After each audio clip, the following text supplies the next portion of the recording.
한국전쟁 발발 69주년을 맞아 한국교회가 민족의 아픈 역사를 돌아보며 한반도 평화 통일을 위해 기도하는 자리를 마련했습니다. 삶의 터전을 잃고 떠도는 전 세계 난민이 7천만 명에 이릅니다. 세계 난민의 날을 맞아 우리 곁을 찾아온 난민에 대해서 생각해봅니다.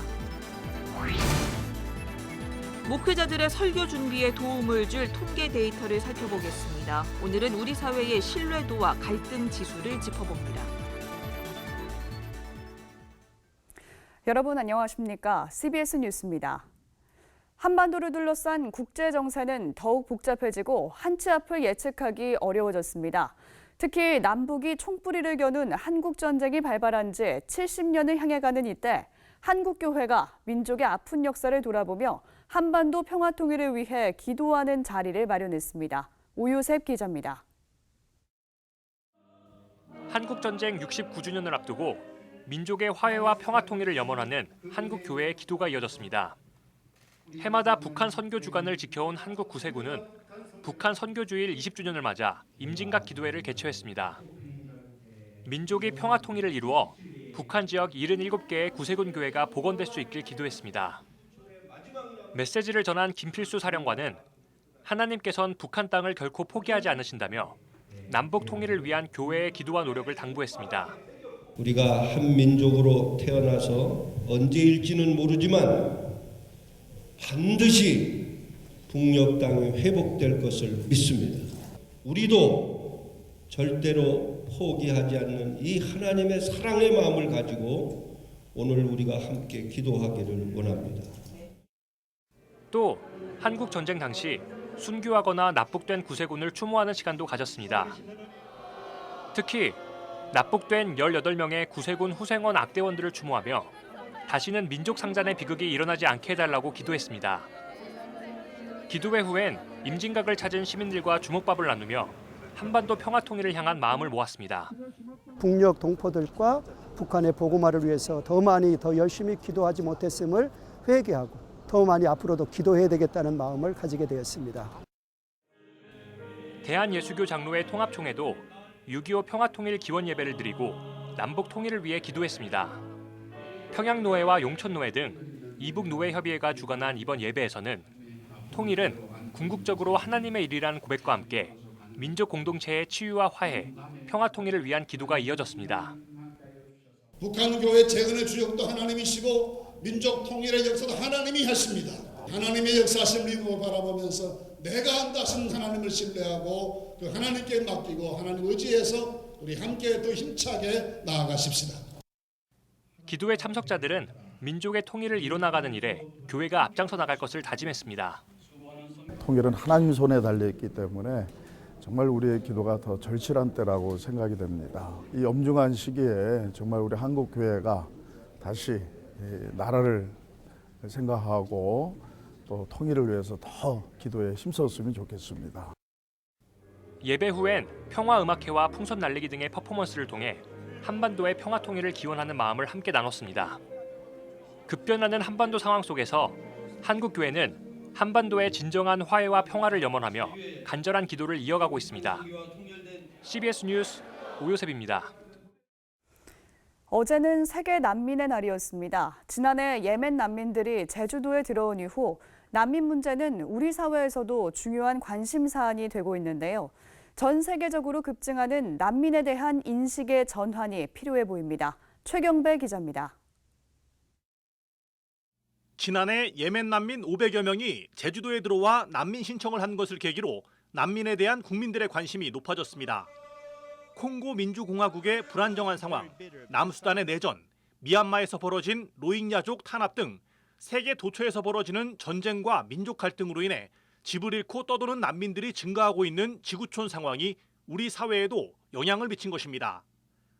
세계 난민의 날을 맞아 UN 난민기구가 발표한 글로벌 동향 보고서에 따르면 지난해 말까지 전쟁과 박해 등으로 집을 잃은 사람은 7,080만 명에 이르며 이 중 4,130만 명은 자신의 나라에 머물고 있었습니다.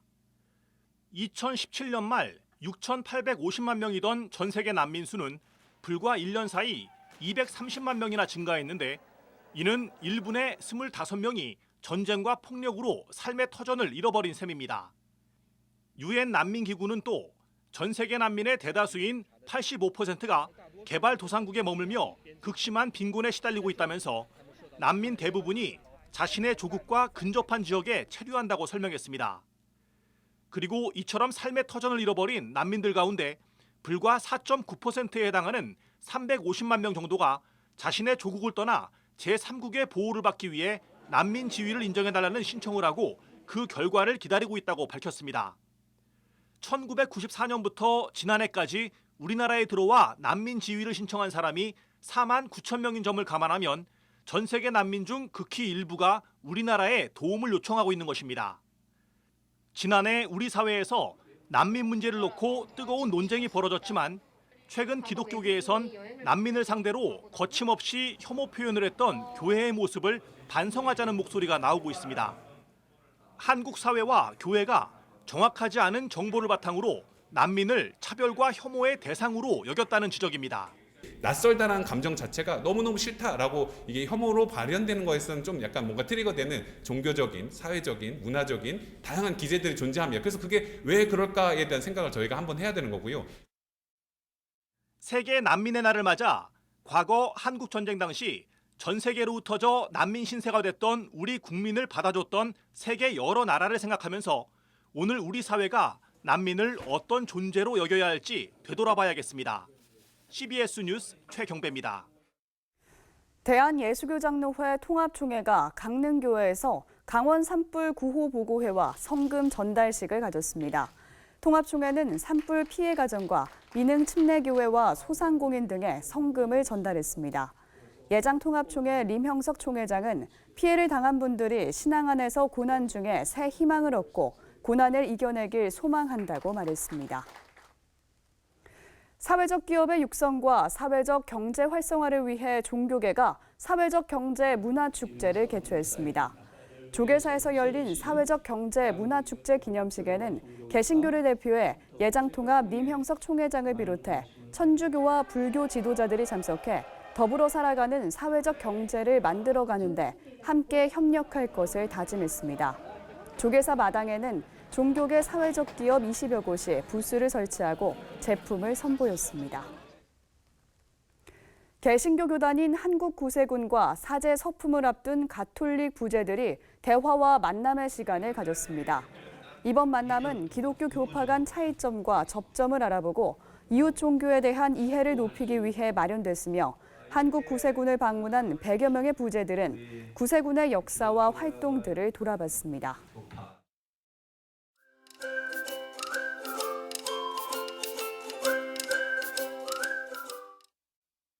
목회자들의 설교 준비에 도움을 줄 수 있는 통계 자료를 들려드리는 시간입니다. 목회앤데이터 순서인데요. 목회데이터 연구소 지용근 대표 자리했습니다. 안녕하세요. 네, 안녕하세요. 이번 주에는 신뢰도 이야기를 준비하셨다고요? 네, 한국의 사회적 신뢰도에 대해서 좀 말씀을 드릴까 싶었습니다. 예. 사회적 신뢰도라는 것은 낯선 사람을 내가 믿을 수 있느냐, 당신은 낯선 사람을 믿을 수 있습니까? 이 질문에 대해서 그렇다고 대답한 비율입니다. 예. 그런데 사회적 신뢰도가 우리 한국이 35개국 중에서 23번째인데요. 27%로 좀 하위권에 속해 있습니다. 네. 평균이 한 36%인데 우리가 좀 많이 낮은 편입니다. 특히 이제 이 사회적 신뢰도가 높은 나라군들이 북유럽 국가들이 되게 높습니다. 기관별 신뢰도도 정리를 하셨는데 대체로 어떻습니까? 네, 한국인들을 대상으로 해서 이제 우리나라 안에서 네. 한국행정연구원에서 이 조사를 했는데요. 우리나라 사회 좀 이끌어가고 있는 기관, 사회적 주체들 있지 않습니까? 네. 그 주체 한 17개 정도 되는데 그 17개 기관들 중에서 신뢰도를 물었습니다. 근데 신뢰도에서 가장 높은 응답을 받은 기관이 의료기관, 네. 뭐 금융기관, 교육기관 순이었는데요. 이런 기관들 상위 4개 정도가 50% 약간 상회하는 그런 신뢰도를 받았고요. 그다음에 나머지 13개의 기관들이 다 50% 미만인 거예요. 네. 그리고 그다음에 국회 같은 경우는 거의 뭐 15% 정도로 가장 낮은데 국회 바로 위에 데이터가 검찰인데 32%예요. 네. 그래서 우리 국민들이 국회에 대해서 얼마나 신뢰를 안 하고 있는가가 아주 여실히 드러나는 그런 데이터인데요. 그럼 종교기관은 어떻습니까? 네, 종교기관은 43% 정도 신뢰를 얻었는데 네. 사실은 한 중간 정도 되는데 종교기관이 어떤 사회적 기능이라든지 어떤 그런 역할에 비하면 굉장히 낮은 숫자라고 좀 볼 수 있습니다. 네. 네, 우리 사회가 서로를 불신하는 갈등 공화국이라는 조사도 네. 나왔는데요. 보수와 진보처럼 이념적 갈등을 가장 심각하게 인식하고 있다고요. 네, 맞습니다. 개인 간의 신뢰도가 낮으면 믿지 않으면 갈등이 올라갈 수 있지 않습니까? 네. 그런 개념입니다. OECD에서 이 조사를 했는데 우리나라가 사회 갈등 지수가 37개국 중에서 32번째입니다. 그러니까 갈등 지수가 굉장히 높죠. 네. 그런데 이러다 보니까 특히 이제 그런 갈등 지수가 높은데 어느 집단에서 갈등이 제일 높으냐 이거를 우리 국민들한테 물어봤더니 우리 국민들은 보수와 진보, 이 정치적인 이념 간의 갈등을 가장 87%를 가장 높게 생각했었고요. 두 번째가 빈부 갈등에 대한 요즘 네. 이제 양극화가 더 심해지니까 그런 갈등에 대해 좀 심하게 그렇게 인식하고 있습니다. 네. 그렇다면 종교단체가 이 사회 통합을 위해서 역할을 해주길 좀 바랄 만도 한데요. 어느 정도가 기대하고 있습니까? 네, 사회 통합을 하기 위해서 중심적인 역할을 누가 해야 되느냐 이 질문을 했어요. 예. 그랬더니 정부라고 응답한 비율이 62%예요. 가장 높고 두 번째가 국회입니다. 국회는 사회적 신뢰도가 굉장히 낮음에도 불구하고 그렇죠. 국회가 대의기관이니까 국민들을 대표하는 기관이니까 이걸 좀 해달라. 국회의원들 정치인들한테 이걸 요구하고 있는 거예요. 국민들은. 그래서 사회 통합에 대한 그런 역할을 좀 많이 하기를 원해서 두 번째로 국회를 했는데 그런데 종교단체는 여기 응답 보기 중에서는 가장 낮아요. 4%입니다. 근데 네. 종교단체 바로 위에 노동조합이 7%예요. 그러니까 어떻게 네. 보면 우리 국민들은 노조보다도 종교단체에 대해서 사회통합 기능을 기대하지 않는 거예요. 씁쓸하네요, 결과가. 그러니까 무슨 얘기냐면은 한국교회 입장에서 생각해봐야 될 아젠다다 이렇게 생각하는 겁니다. 네. 이번 데이터 조사하시면서 총평을 해주신다면 네. 어떤 지점을 말씀하고 싶으신가요? 얼마 전에 이희호 여사께서 소천하셨잖아요. 네. 그때 그렇게 싸웠던 여야 정치인들이 한 자리에 모여서 추모하고 기도하고 그랬잖아요. 근데 저 눈에는 그게 가시적이지 않았어요. 양쪽 다. 한국교회가 정말 사회통합을 이루기 위해서는 갈등 당사자 안으로 안 들어갔으면 좋겠다. 그리고 그 위해서 하나님의 관점에서 복음의 관점에서 이 사회를 바라보고 끌고 가고 방향을 제시하는 그런 한국교회가 어떤 국민들 입장에서 정말 사회적 주체가 될 수 있도록 그러면 좋겠다는 그런 생각입니다. 갈등의 당사자가 되지 말아야 된다. 이 말이 좀 인상 깊게 남습니다. 지금까지 목회 데이터 연구소 지용근 대표 함께해 주셨습니다. 고맙습니다. 네, 고맙습니다. 기독교 대한성결교회와 대한기독교, 나사렛 성결교회, 예수교 대한성결교회 등 성결교단의 연합을 위해 설립된 한국성결교회 연합회 제10대 대표회장에 예성총회 문정민 목사가 선출됐습니다. 한국성결교회 연합회 한성연은 어제 정기총회를 열고 대표회장을 선출했으며 공동회장에는 기성총회 류정우 총회장과 나사렛 성결총회 신민규 감독이 이름을 올렸습니다. 절망과 좌절의 시대를 살아가는 청년들에게 예수 그리스도의 복음과 하늘의 소망을 채워주기 위한 2019 성령 한국 청년 대회가 오는 8월 31일 오후 4시 잠실 실내체육관에서 열립니다. 하나님께서 청년들의 가슴을 채우실 것이란 뜻에서 필인이란 주제로 열리는 이번 대회는 만남과 비움, 채움, 보내심 등 4가지 테마로 4시간 동안 말씀과 기도, 찬양의 자리가 마련됩니다. 한국대학생선교회 대표 박성민 목사와 광림교회 김정성 목사 등이 강사로 나서 말씀을 전할 예정입니다. 정의기억연대가 세계 전시 성폭력 추방의 날인 그제 제1392차 수요 시위를 열고 전시 성폭력 근절을 위한 국제사회의 노력을 촉구했습니다. 이날 수요 시위엔 길원옥, 이용수 할머니를 비롯해 우간다와 콩고 등 세계 전시 성폭력 피해자들과 활동가들이 참가한 가운데 코소보의 여성 인권운동가인 바스피의 크라스니치 군맨이 제2회 김복동 할머니 평화상을 수상했습니다. 재단법인 크리스찬 메모리얼 파크가 어제 창립 15주년 기념 감사 예배를 드렸습니다. 지난 2005년 개관한 크리스찬 메모리얼 파크는 약 3만 8천 기의 유고를 안치할 수 있도록 조성된 한국교회를 대표하는 추모 시설입니다.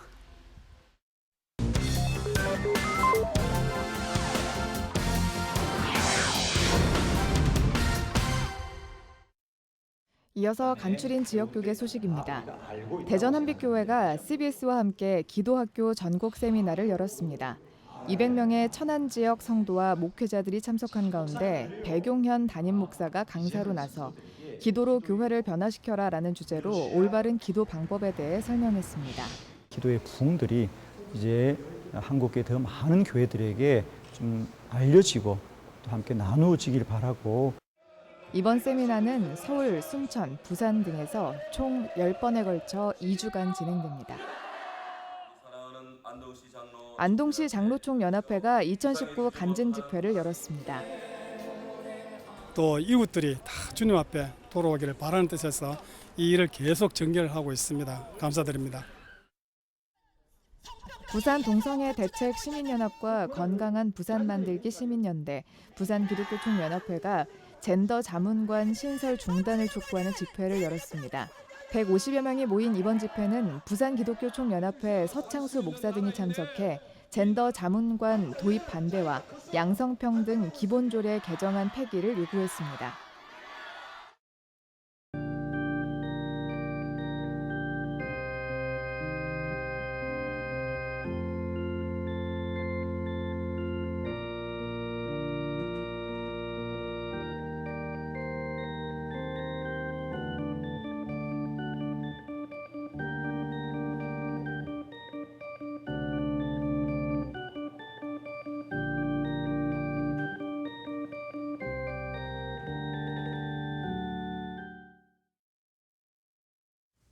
이상으로 뉴스를 마칩니다. 시청해주신 여러분 고맙습니다.